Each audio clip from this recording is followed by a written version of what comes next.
This is our Forex blog for October 3rd, 2013, and really our trading system is simple. We use our currency indexes to see what each individual currency is doing, and it lets you see a wealth of information. You can, for example, see the euro here above its hourly moving average and clearly trending up. You also can see our upper containment bands, which most days the white upper 2.0 band is going to contain price. Every once in a while it goes a little bit below that. If you draw your fibs on that level, those fib targets down there are usually the absolute low, and you typically get a bounce, or as you can see in the pound, sideways move. I will scroll back just so you can see past bars. Typically the white band is the maximum, and then it reverses. Maximum, reverse, maximum, reverse. Because they're based on statistics, and we go back over the 20 days to see the most volatile times of each currency, and the white bands typically reverse, as you can see. Sometimes it'll go through them for half an hour, maybe an hour and a half, and then you get a violent reversal. Hits the upper band, comes down. So basically we want to trade with a trend until it moves statistically too far, and then we do counter trend trades. So you can see the euro strong. Starting the day off, the yen is weak. It's underneath the hourly moving average. It's underneath the previous day's low. It's kind of trending down. Only until 6 does it start to become strong. And at 6, the euro's been trending up. It's kind of going sideways. So early in the day, you can be looking for euro-yen buys. You want to find a strong currency like the euro and trade it against one of the weaker ones, which is the yen. So like I said, you're looking for buys, and basically we look for sideways rectangle patterns and pullbacks. So you got a little pullback right here, it went up. You have a little kind of sideways rectangle pattern here, it went up. You might have bought this one right here. Notice at 6 o'clock, that's when the yen all of a sudden became strong.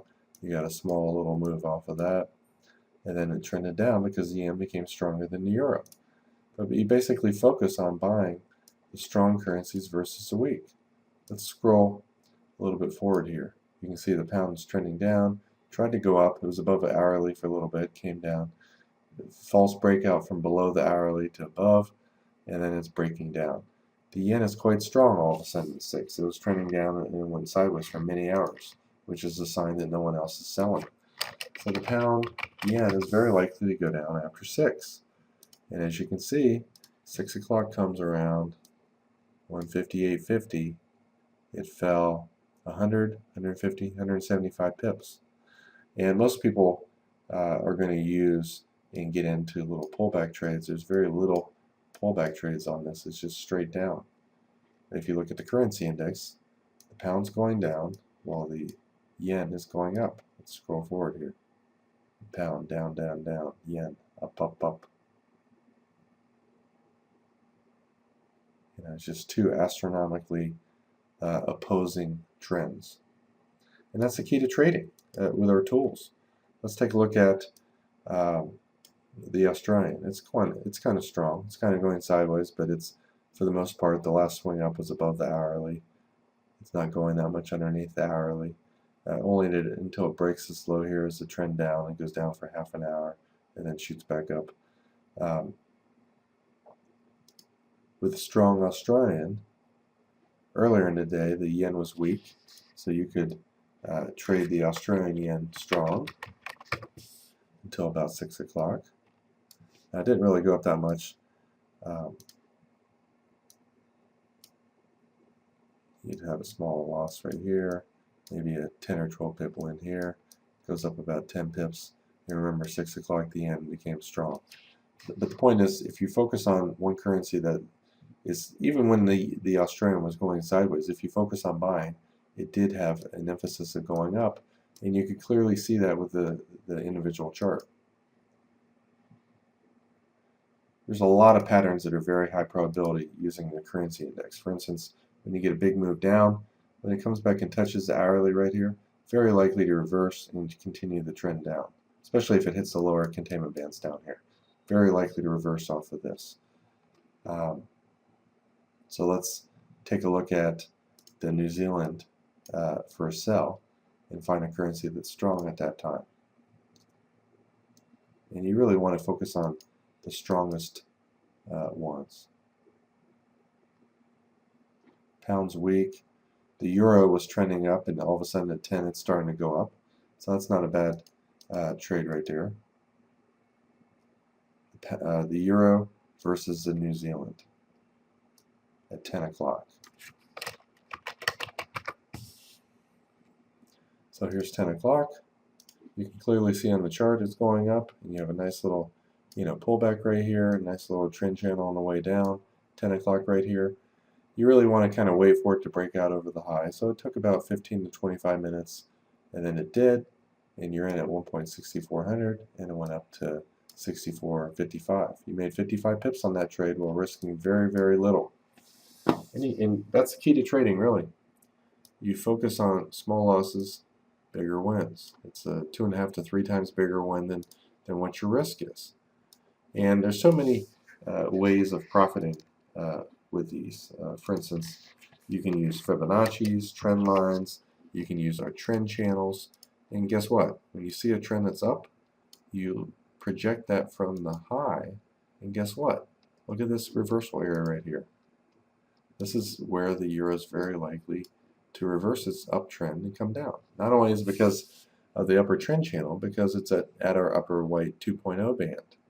So, at that time of the day, which one is weak and likely to go down, or was previously strong and maybe had already pulled back over the last 2 hours and is at a support area and likely to go up? Let's take a look at all of them here. You can see the Swiss is breaking out right here. It's likely to go up, usually to the upper bands. The daily, weekly, monthly trend is up. So at 540, the Euro Swiss very likely to fall. Weak euro, likely to be weak euro, strong Swiss. 540, we're looking for a sell. 540 would be right around here. And guess what? Exactly as predicted. It wasn't an uptrend. This one wasn't quite as strong as some of the other euro pairs because the Swiss was getting strong. A nice little wedge pattern right here, and it breaks down. And it really doesn't fall that many pips. However, based on the number of pips you risked, the circle, versus, the likely profit, the profit's bigger than the risk. And that's the only, key behind trading. Now let's find one more that maybe is a little bit more volatile than the euro right here. You can see the dollar was kind of going sideways, and it's just starting to inch back up above previous day's low. The euro dollar would be a great one to be looking for sells at 540. We'll end today's class with this one. 540, we're looking for a sell in the euro because it's likely to go down. The dollar is starting to get stronger, and as you can see, that's your risk. And this kind of went down. Whether you got out of it here or here, we'll just take halfway in between there as the potential profit. The likely profit was bigger than the risk, and that's really the only key. And you can see it went down for an hour, 2, 3, 3.5 hours before the trend reversed. And it's probably pretty clear from the currency indexes at 9 o'clock that the dollar was no longer likely to go up.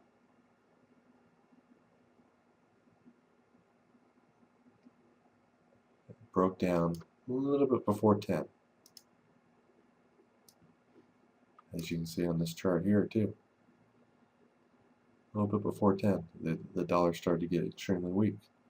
But before that, the dollar was, looking strong. So that's how you use our currency indexes to find not only real-time trends, but also to anticipate future price direction, such as when a currency is very likely to reverse its uptrend, or if a currency, is very likely to reverse its downtrend. For instance, the pound. When you see it go underneath the lower band, it almost always reverses at the fib target off of this move.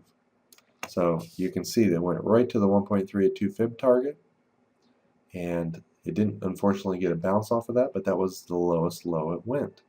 And these things are very predictable, and once you learn them, you can repeat them day after day after day.